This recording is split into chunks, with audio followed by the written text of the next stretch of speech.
നമസ്കാരം. നിത്യജ്യോതിഷത്തിലേക്ക് എല്ലാ മാന്യ പ്രേക്ഷകർക്കും സ്വാഗതം. ഇന്ന് 2025 നവംബർ മാസം 22-ാം തീയതി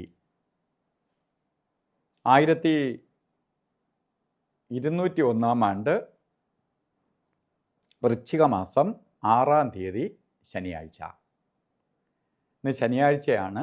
തൃക്കേട്ട നക്ഷത്രമാണ്. നക്ഷത്രം തന്നെ തൃക്കേട്ട നക്ഷത്രം. തൃക്കേട്ട നക്ഷത്രം ശുഭനക്ഷത്രമല്ല. ഇന്നത്തെ ദിവസം നോക്കുമ്പോഴും ശുഭ ദിവസമല്ല, ശനിയാഴ്ച. അപ്പോൾ ഇന്ന് പറയുകയാണെങ്കിൽ മൊത്തത്തിൽ പറഞ്ഞാൽ നല്ലതല്ല.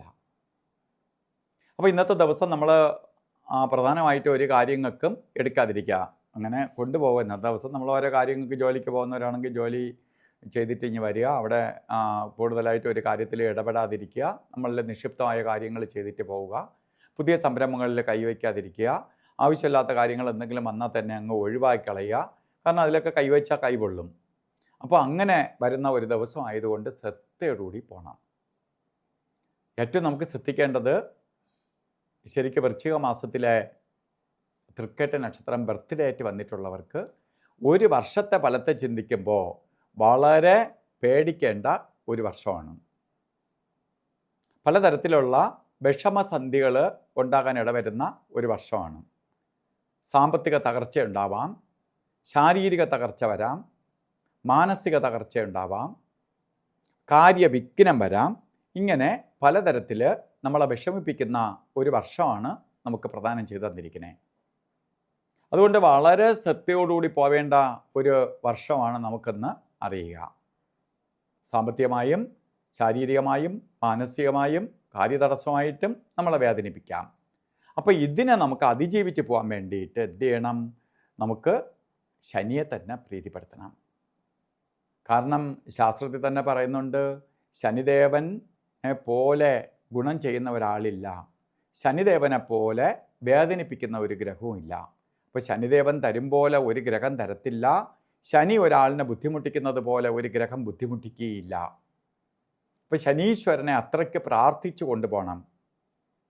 അപ്പോൾ നീരാഞ്ജനം കത്തിക്കണം, ശനി വ്രതം നോക്കണം, സൂര്യഭഗവാനെ, ശനിയുടെ പിതാവായ സൂര്യഭഗവാനെ തൊഴണം, ശനീശ്വര യന്ത്രം ധനാകർഷണ യന്ത്രവുമായി ചേർത്ത് ദേഹരക്ഷ ധരിക്കണം.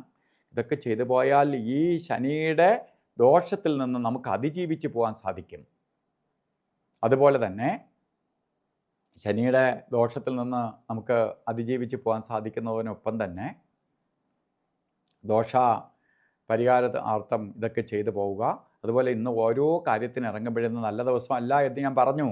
അപ്പോൾ നമ്മൾ യാത്രയ്ക്ക് ഓരോ കാര്യത്തിന് ഇറങ്ങുമ്പോൾ നിങ്ങൾ രാവുകാല സമയം നോക്കി യാത്ര തിരിക്കണം. രാവുകാലം 9 മുതൽ 10:30 മണി വരെ എന്ന് കലണ്ടറിൽ രേഖപ്പെടുത്തിയിട്ടുണ്ടെങ്കിലും രാവുകാല സമയം 9 മണി 18 മിനിറ്റിനേ തുടങ്ങുള്ളൂ. 18 മിനിറ്റിൻ്റെ വ്യത്യാസമുണ്ട്. അപ്പോൾ 18 മിനിറ്റോട് കഴിഞ്ഞിട്ടേ രാവുകാലം തുടങ്ങുള്ളൂ. അതുപോലെ 10:30 മണിക്ക് രാവുകാലം തീരുവില്ല, 10:44 തീരുള്ളൂ. അപ്പോൾ അത് നിങ്ങൾ മനസ്സിലാക്കി വേണം ഇറങ്ങാൻ. രാവുകാല സമയം യാത്രയ്ക്ക് ഓരോന്നിന് ഇറങ്ങുമ്പോൾ സൂക്ഷിക്കണം. പക്ഷെ നമുക്ക് ഒരു കാര്യത്തിന് എടുക്കാൻ വയ്യാത്ത 2 സമയങ്ങളാണ് ഗുളിക കാല സമയവും യമകണ്ഠ കാല സമയവും. ഗുളിക കാല സമയം പറഞ്ഞത് 6:25 തൊട്ട് 7:52 വരെയും, യമകണ്ഠ കാല സമയം വരുന്നത് 1 മണി 37 മിനിറ്റ് തൊട്ട് 3 മണി 3 മിനിറ്റ് വരെയും. ഈ സമയം ഒരു ശുഭകാര്യത്തിനും എടുക്കരുത്. അതുപോലെ തന്നെ നമുക്കിന്ന് ചില കാര്യങ്ങൾ ഇത്ര മോശ ദിവസമാണെങ്കിൽ പോലും ചിലത് ചെയ്തേ തീരുള്ളൂ എന്ന അവസ്ഥ വരികയാണെങ്കിൽ അഭിജിത്ത് മുഹൂർത്തത്തിന് പ്രാധാന്യം കൊടുക്കണം.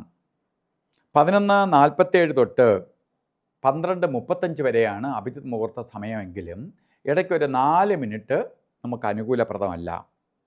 അതായത് 12:09 തൊട്ട് 12:13 വരെ 4 മിനിറ്റ് നേരം വിട്ട് ബാക്കി 44 മിനിറ്റും നമുക്ക് എടുക്കാം. അതുപോലെ ഇന്ന് ഓരോ കാര്യത്തിന് ഇറങ്ങുമ്പോഴും വസ്ത്രധാരണത്തിന് പ്രാധാന്യം കൊടുക്കണം. കാരണം ശനിയുടെ സ്വാധീനം കിട്ടാൻ വേണ്ടിയിട്ട് ശനിയുടെ അനുകൂലമായിട്ടുള്ള കളർ ധരിക്കുക. നീല കളറോ കറുത്ത വസ്ത്രമോ അല്ലെങ്കിൽ മങ്ങിയ വസ്ത്രങ്ങളോ ധരിച്ചുകൊണ്ട് വീട്ടിൽ നിൽക്കുകയും യാത്ര ചെയ്യുകയൊക്കെ ചെയ്യുമ്പോൾ ശനിയുടെ നെഗറ്റീവ് മാറുകയും കാര്യങ്ങൾ നമുക്ക് അനുകൂലപ്രദമായി മാറുകയും ചെയ്യും. ഇന്നത്തെ ദിവസം ആർക്കും ഒരു കഷ്ടത വരാതെ സംരക്ഷിക്കാൻ വേണ്ടി ശനീശ്വരനെ പ്രാർത്ഥിച്ചുകൊണ്ട് നിർത്തുന്നു. നന്ദി, നമസ്കാരം.